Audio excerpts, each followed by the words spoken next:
नमस्कार, मैं हूं रवि जांगड़ा और आप देख रहे हैं इंडिया न्यूज का डिजिटल प्लेटफॉर्म। प्रदेश बीजेपी के नवनियुक्त अध्यक्ष नायब सैनी भिवानी पहुंचे और भिवानी में विभिन्न मुद्दों को लेकर उन्होंने तमाम राजनीतिक चर्चाएं इंडिया न्यूज के साथ साझा की।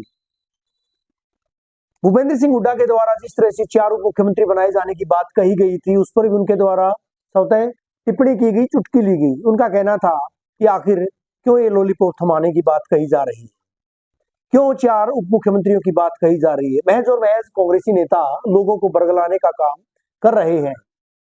उन्होंने कहा कि उप मुख्यमंत्री बनाए जाने की ही वकालत भूपेंद्र सिंह हुड्डा क्यों कर रहे हैं, क्यों नहीं मुख्यमंत्री बनाए जाने की बात कहते, जबकि संविधान में इस तरह का कोई प्रावधान नहीं है कि इतने उप मुख्यमंत्री बनाए जाएं।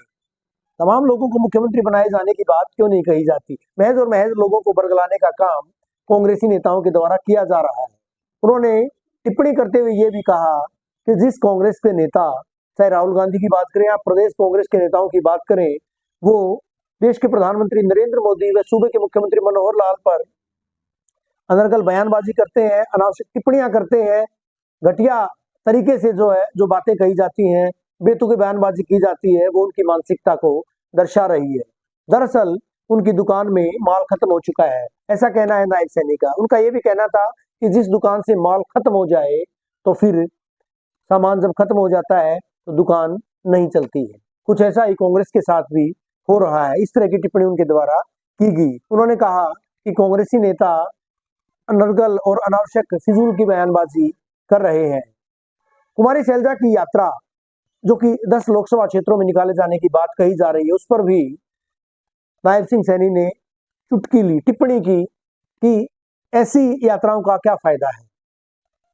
वो भी उसी सरकार में साझेदार थी, कुमारी शैलजा भी उसी सरकार में साझेदार थी जब प्रदेश और देश को लूटा जा रहा था।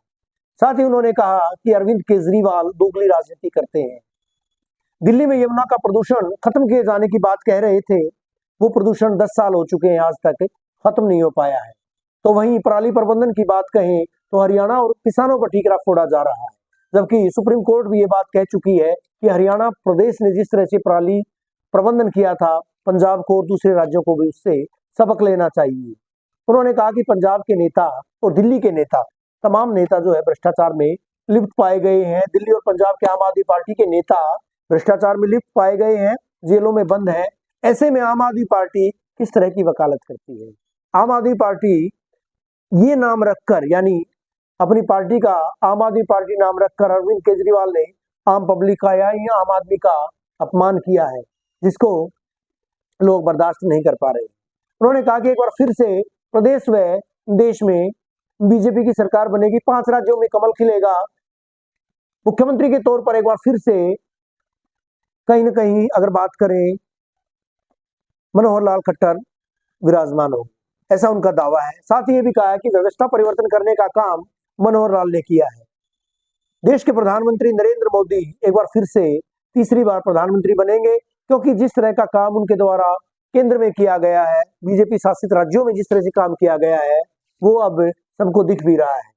उन्होंने एक बात और दोहराई, एक बात और कही कि डबल इंजन की सरकार हरियाणा में एक बार फिर से बनेगी और जिस तरह के काम किए गए हैं। हालांकि ओम प्रकाश धनखड़ के नेतृत्व वाली बीजेपी और नायब सिंह सैनी के नेतृत्व वाली बीजेपी में कितना फर्क होगा, इस पर भी उन्होंने बयान दिया है। उनका कहना था कि ओपी धनखड़ सम्मानीय नेता हैं, उनका आशीर्वाद उन पर है और एक बार फिर से 2024 में न केवल हरियाणा में बल्कि केंद्र में 10 की 10 सीटें जीतकर बीजेपी की झोली में हरियाणा बीजेपी डालेगी। बहरहाल देखने वाली बात होगी, चुनाव के नतीजे बताएंगे। लेकिन नेताओं की जिस तरह से बयानबाजी लगातार जारी है, तो देखते रहिए, सुनते रहिए।